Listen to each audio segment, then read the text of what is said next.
നീ എങ്ങനെ വലിയ വിനയൊന്നും കാണിക്കണ്ട. ഞാൻ സത്യോ പറഞ്ഞത്. ഏതായാലും രാജീവ് ഭാഗ്യവാനാ.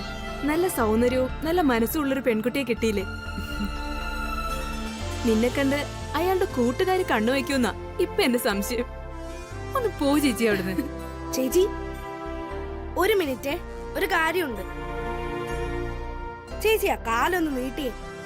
എന്താടാ?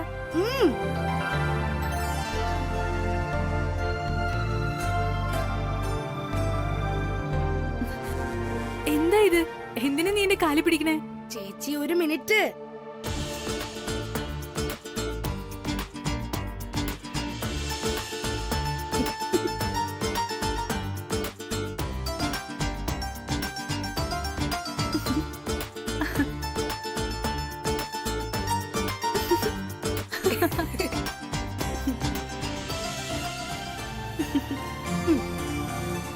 ചേച്ചിക്ക് ഓർമ്മയില്ലേ അന്ന് സുജാത ചേച്ചിയുടെ കൂടെ ഒരു നൂലുകെട്ടിന് പോയപ്പോ അവിടുത്തെ മുത്തശ്ശി പറഞ്ഞത് ഈ ദൃഷ്ടിദോഷം മാറാൻ കവളത്ത് കറുത്ത കുത്തിരുന്നതിനേക്കാൾ നല്ലത് ഉള്ളംകാലിൽ കരുതേക്കുന്നതാണെന്ന്. അതാ ഞാൻ ഇപ്പൊ ചെയ്തത്, മനസ്സിലായോ? ഇപ്പോഴേ ഓരോരുത്തര് ചേച്ചിയെ കണ്ണുവെച്ച് തുടങ്ങിയെന്നാ എന്റെ ഒരു തോന്നല്. ഓഹോ, നിന്റെ ചേച്ചി വലിയ അപ്സരസല്ലേ? പോടാ തടി അവിടുന്ന്.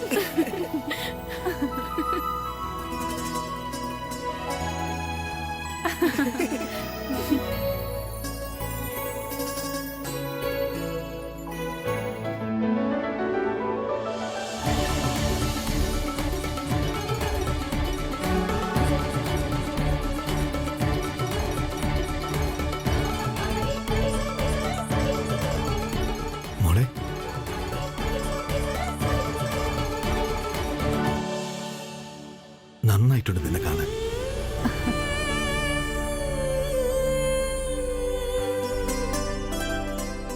അയ്യോ, അച്ഛന്റെ കണ്ണ് നിറഞ്ഞല്ലോ.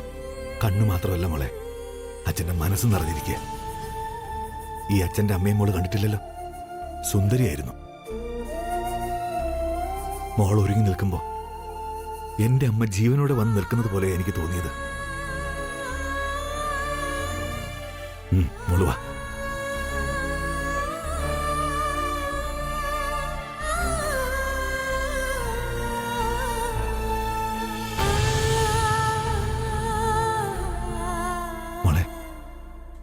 തൊഴുത് അമ്മയുടെ അനുഗ്രഹം വാങ്ങിക്കുക.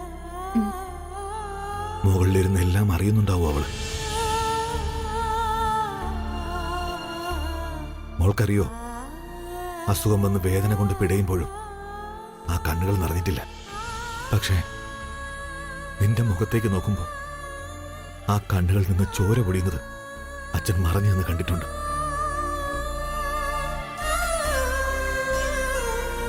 നിന്റെ ഭാവി ഓർത്തായിരുന്നു എന്നും അവളുടെ ആദി. മരിക്കുന്നതിന് തൊട്ടു മുമ്പും എന്റെ കൈ പിടിച്ച് സത്യം ചെയ്യിപ്പിച്ചിട്ട് അവൾ പോയത്. സുധേ, നമ്മുടെ മോളെ നല്ലൊരു കയ്യിൽ വേണം പിടിച്ചു കൊടുക്കാമെന്ന് പറഞ്ഞ വാക്ക് ഞാനിപ്പം പാലിക്കാൻ പോവാ. നല്ല സ്വഭാവവും വിദ്യാഭ്യാസവും ജോലിയൊക്കെയുള്ള പയ്യനെയാ നമ്മുടെ മോൾക്ക് കണ്ടെത്തിയിരിക്കുന്നത്. അവൾക്കൊരു നല്ല ജീവിതമായിരിക്കും. നീ നമ്മുടെ മോളെ ഒന്ന് അനുഗ്രഹിക്കുക. അവൾക്കൊരു നല്ല ജീവിതമായിരിക്കും. നീ നമ്മുടെ മോളെ ഒന്ന് അനുഗ്രഹിക്കുക. മോളെ, അമ്മയോട് തൊഴുതു പ്രാർത്ഥിക്കണം. കമലെ, നിശ്ചയം വരെ കല്യാണിയുടെ കൂടെ നിൽക്കണേ. മാഡം അത് പറഞ്ഞാ വിട്ടത്. ദാസേട്ടൻ വിഷമിക്കണ്ട, ഞാൻ കല്യാണിയുടെ കൂടെ തന്നെ ഉണ്ടാവും. ദാസേട്ടൻ പോയി ബാക്കി കാര്യങ്ങളൊക്കെ നോക്കിക്കോ. ശരി.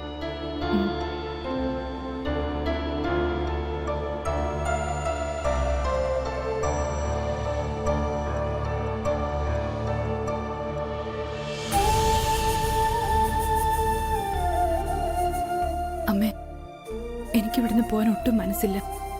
പക്ഷേ കല്യാണം കഴിഞ്ഞ പോയല്ലേ പറ്റൂ. അമ്മ എന്നെ അനുഗ്രഹിക്കണം.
മാഡം കല്യാണി രാജീവ് സാർ വന്നിട്ടുണ്ട്.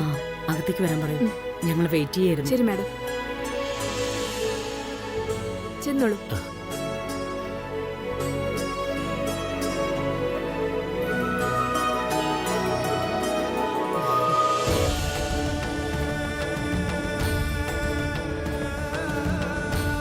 God bless U.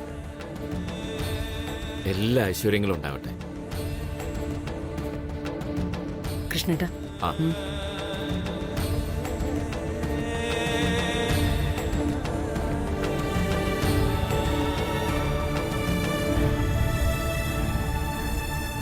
രാജീവേ, പുതിയ ഹെർബൽ ബ്യൂട്ടി പ്രോഡക്റ്റ് വളരെ നല്ല സെയിലാണ്. അതിൽ രാജീവിനും ഒരു നല്ല പങ്കുണ്ട്. Keep it. Thank you sir. കല്യാണം കഴിയുമ്പോൾ ശമ്പളം കൂടും. Thank you sir. Thank you so much. This car is for you. Car പുറത്തെടുപ്പുണ്ട്.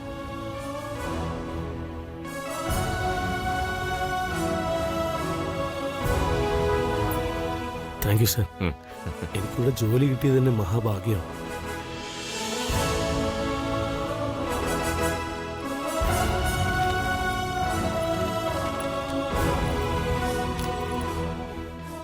ഇത് നിങ്ങൾക്ക് രണ്ടുപേർക്കും കൂടി തരുന്ന ഗിഫ്റ്റാ.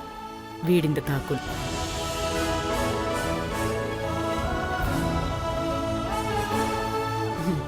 കല്യാണി, നീ കല്യാണം കഴിഞ്ഞിട്ട് ഈ വീട്ടിൽ വേണം വലതുകാല് വെച്ച് കയറാൻ. ദാ, രണ്ടുപേരും കൂടി ചേർന്ന് വാങ്ങിക്കും.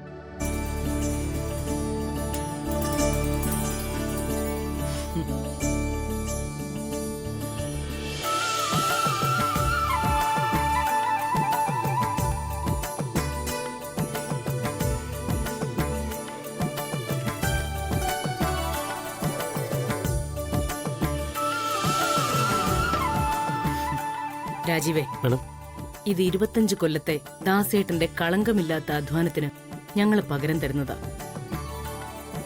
ഒന്നിനും പകരമാവില്ലെന്ന് അറിയാഞ്ഞിട്ടല്ല, എന്നാലും അങ്ങനെ പറഞ്ഞു കൊടുക്കുന്നതിലൊരു സന്തോഷം. അത് ഒരാൾക്ക് കൊടുക്കുന്ന ബഹുമാനോ, അത്രേ ഉള്ളൂ. പിന്നെ അറിയാലോ, ഈ നിശ്ചയം എന്ന് പറയുന്നത് തന്നെ പകുതി കല്യാണം എന്ന സങ്കല്പം. ഇന്നു മുതൽ നിങ്ങളുടെ ജീവിതയാത്ര ആരംഭിക്കുക. രണ്ടുപേരും സന്തോഷത്തോടെ ജീവിക്കണം. കുറഞ്ഞതൊരു 100 കൊല്ലമെങ്കിലും, അല്ലേ? കല്യാണി, ഇനി ഞാൻ പറയാൻ പോകുന്ന കാര്യം നിന്റെ മനസ്സിന് ചിലപ്പോൾ വിഷമം ഉണ്ടാക്കിയേക്കാം. പക്ഷെ പറഞ്ഞാലേ പറ്റൂന്ന എന്റെ തീരുമാനം. മാഡം, കൈ നിറയെ ശമ്പളം വാങ്ങിക്കുന്ന ഏതൊരാണും കെട്ടിയ പെണ്ണിന് കരുതലും തുണയുമാകാനായിരിക്കും ആഗ്രഹിക്കുന്നത്. ഒരനാഥനെ പോലെ വളരേണ്ടി വന്ന രാജീവിന് കിട്ടാതെ പോയ ഇഷ്ടം മുഴുവൻ ഇനി നീ വേണം കൊടുക്കാൻ. അതുകൊണ്ട് തന്നെ ഇനി മുതൽ ഈ തൃച്ചംബരത്ത് പാചകക്കാരിയായിട്ട് നിനക്ക് സ്ഥാനമുണ്ടായിരിക്കുന്നതല്ല.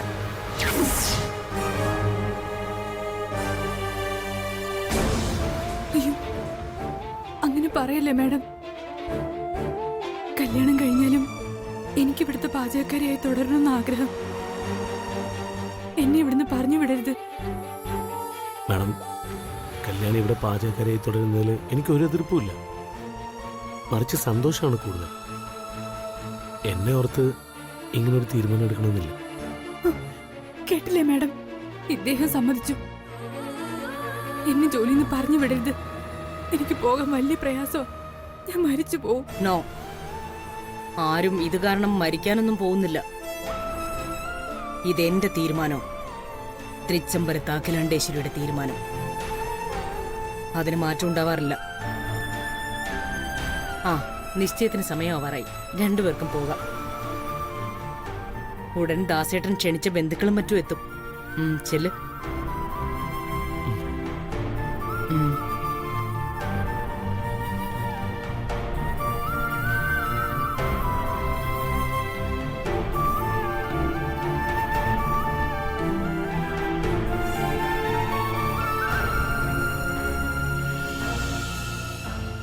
അഖിലേ, പറ കൃഷ്ണേട്ടാ.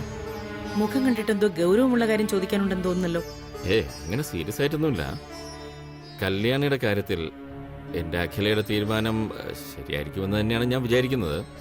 കാരണം നീ എന്ത് തീരുമാനമെടുത്താലും അതിൻ്റെ പിന്നിൽ ശരിയായ ഒരു കാരണം ഉണ്ടായിരിക്കും. കറക്റ്റ്. മുൻപ് കൃഷ്ണേട്ടൻ തന്നെ പറഞ്ഞിരുന്നല്ലോ, everything happens four A reason എന്ന്. ഇവിടെയും എനിക്കങ്ങനെ തോന്നിയെങ്കിൽ ഒരു റീസൺ ഉണ്ടാവും. അതെന്താണെന്ന് അങ്ങോട്ട് ചോദിക്കേ.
നല്ല പാൽപ്പായസം ആന്റി, നിശ്ചയത്തിന് വെച്ചതാ. ഉണ്ടാക്കിക്കൊണ്ടിരിക്കുന്നതേ ഉള്ളൂ. ഞാൻ കുറച്ച് കോരിക്കൊണ്ടെങ്കിൽ പോന്നു. ആന്റിക്ക് വേണോ? ഹോ എടി നിന്നെ ഞാൻ കഷ്ടം. ഞാനിവിടെ ലക്ഷങ്ങൾ ചെലവാക്കി ഒരു അടുക്കളക്കാരിയുടെ കല്യാണം നടത്തുന്നല്ലോ എന്നോർത്ത് ആദ്യ പിടിച്ച് നടക്കുമ്പോ അവള് പായസം കുടിക്കുന്നു. തീറ്റിപ്പിശാച്.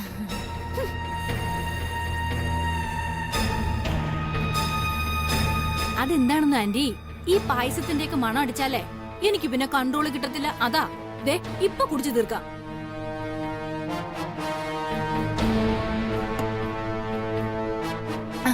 ആന്റി, കല്യാണിയുടെ നിശ്ചയം മുടക്കൊന്ന് ആന്റി പറഞ്ഞില്ലേ? അതെങ്ങനെയാന്ന് ഇന്നലെ പറഞ്ഞില്ലല്ലോ. എങ്ങനെയാ അത്? പറയാം, നീ ആദ്യം ആ കഥ കിടക്കേ.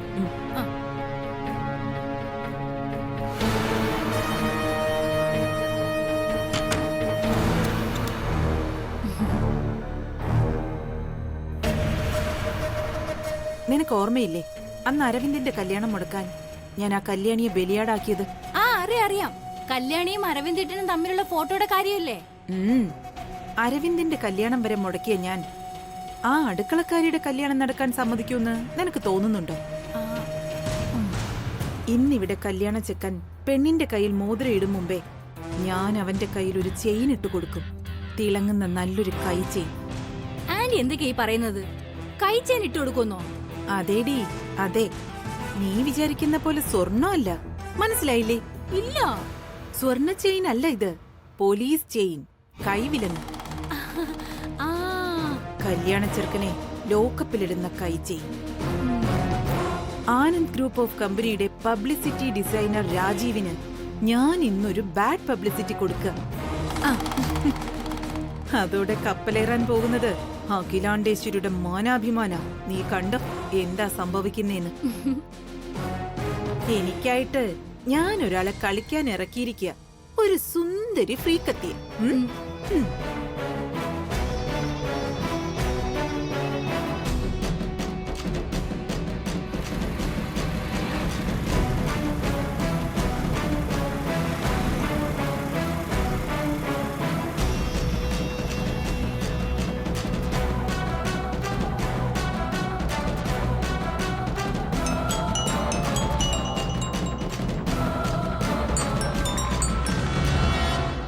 Hello madam. ആ കേക്കാം, പറഞ്ഞു. ആ ഇനി പറയാനുള്ളത് ഞാനല്ല, നീയാ. എന്നോടല്ല, പോലീസിനോട്. നീ ഇപ്പൊ എവിടെ നിൽക്കുന്നേ? ആദ്യം അത് പറ. പോലീസ് സ്റ്റേഷന്റെ മുന്നിൽ എത്തി മാഡം. അത് ശരി. അപ്പൊ പോലീസ് സ്റ്റേഷനിൽ എത്തിയതേ ഉള്ളോ? നീ ഇത്രയും നേരം എവിടെ പോയി കിടക്കായിരുന്നു? മാഡം ടെൻഷൻ അടിക്കണ്ട. ലാസ്റ്റ് നിമിഷത്തിൽ വന്നു വേണ്ടേ രാജീവിനെ അറസ്റ്റ് ചെയ്യാൻ? അപ്പൊ ഇത് തന്നെയാ കൃത്യസമയം. മാഡം തന്ന ഫോട്ടോ എന്റെ കയ്യിലുണ്ട്. നാളത്തെ പത്രത്തിൽ പെൺകുട്ടിയെ പ്രണയിച്ച് വഞ്ചിച്ച യുവാവ് പിടിയിലെന്ന തലക്കെട്ടോടെ ഫോട്ടോ പത്രത്തിൽ വരും. അതുപോലെ. Very good. അത് മതി. നീ എന്റെ കണക്കുകൂട്ടലുകളെ തെറ്റിക്കുന്ന ബുദ്ധിമതിയാണല്ലോ. കൊള്ളാം. നീയും രാജീവുമായിട്ടുള്ള ഫേക്ക് ഫോട്ടോയാ കയ്യിലുള്ളത്. അത് കാണിച്ചാലേ പോലീസ് ഉടൻ ആക്ഷൻ എടുക്കൂ. അറിയാലോ കാര്യങ്ങള്. എല്ലാം ഓക്കെ മാഡം. ഇനി 5 മിനിറ്റ്. അതിനകം കേസ് രജിസ്റ്റർ ചെയ്തിട്ട് ഞാൻ മാഡത്തിനെ വിളിക്കാം. ഓക്കെ? ഓക്കെ. നിന്റെ ഫോൺ കോളിന് വേണ്ടിട്ട് ഞാൻ വെയിറ്റ് ചെയ്യും. പെട്ടെന്നാവട്ടെ. ഓപ്പറേഷൻ തുടങ്ങിക്കോ. ശരി മാഡം.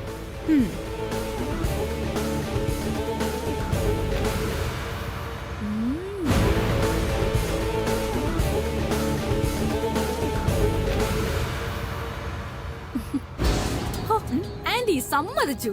ആന്റിക്ക് പറ്റിയത് രാഷ്ട്രീയമായിരുന്നു. ഇത്രയൊക്കെ തന്ത്രങ്ങൾ അറിയായിരുന്നെങ്കിലേ പറഞ്ഞു തീരുന്നതിന് മുമ്പ് ഒരു മന്ത്രി ആയേനെ. 5 വർഷത്തിലൊരിക്കൽ കളത്തിലിറങ്ങി കളിക്കുന്ന പീറ രാഷ്ട്രീയത്തിലൊന്നും വിലാസിനിക്ക് താല്പര്യമില്ല. തൃച്ചംബരത്ത് ദിവസവും നടക്കുന്ന ഒരു പ്രത്യേകതരം രാഷ്ട്രീയമില്ലേ, അതിലാ എന്റെ ലക്ഷ്യം. ആ അഖിലാണ്ടേശ്വരിയുടെ നിഴല് പോലെ കൂടെ നിന്നിട്ട് ഒരു ദിവസം ഞാൻ അവരുടെ സ്ഥാനം തട്ടിപ്പറിച്ചെടുക്കും. തൃച്ചംബരത്തെ അധികാര കസേരയിൽ ഈ വിലാസിനി ഇരിക്കും. നാളെ ഈ തൃച്ചംബരം അറിയപ്പെടാൻ പോകുന്നത് അഖിലാണ്ടേശ്വരിയുടെ പേരിലല്ല, ഈ വിലാസിനിയുടെ പേരിലാ. അപ്പോ നീയാകും എന്റെ മന്ത്രി, പ്രധാനമന്ത്രി. എന്താ അതുപോരെ? അയ്യോ, പ്രധാനമന്ത്രിയല്ല, ഭക്ഷ്യമന്ത്രി. അതാ എനിക്കിഷ്ടം. കൈ കൊടുക്ക്. കഷ്ടം.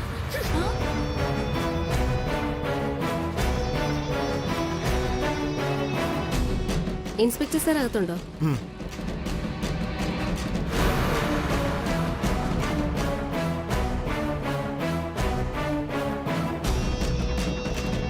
ഒരു മിനിറ്റ് വെയിറ്റ് ചെയ്യണം.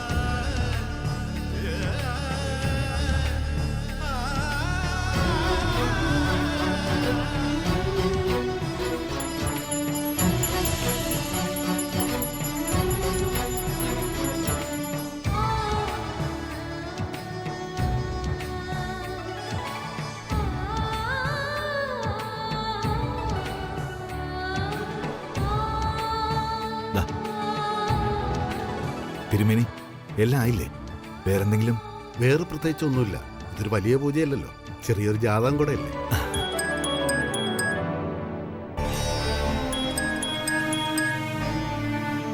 ഹലോ, താമസിക്കൂ? അതുകൊള്ളാം. ഒന്നാവും ഞാൻ 8-10 പേരെ വിളിച്ചിരിക്കുന്നത്. എന്നിട്ടും അറിയാം, ഫിനാൻഷ്യൽ ഇയർ എൻഡിങ് ആകുമ്പോൾ നിങ്ങൾ ബാങ്കുകാർക്ക് വലിയ ജോലിയാണല്ലോ. എന്തായാലും വരണം, താമസിച്ചാലും കുഴപ്പമില്ല. ഭക്ഷണം ഇവിടുന്ന. ശരി. എന്തായാലും വരണം, താമസിച്ചാലും കുഴപ്പമില്ല. ഭക്ഷണം ഇവിടുന്ന. ശരി.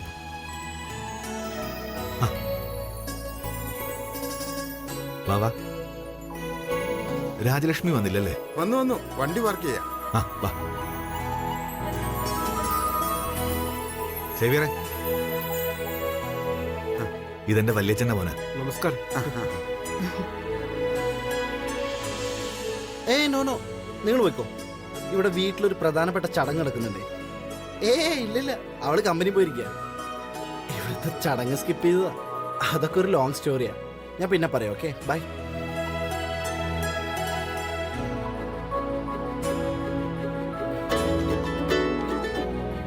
ഹലോ, എടാ നീ എവിടെയാ?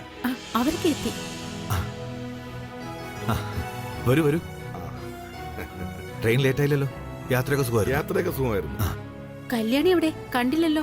അവളൊരുങ്ങുക, ഇപ്പൊ വരും. വാ.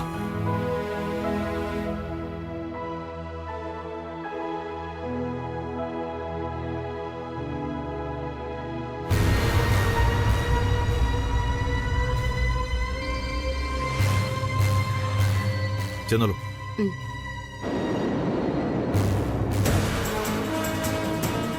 വരൂ, ഇരിക്കൂ.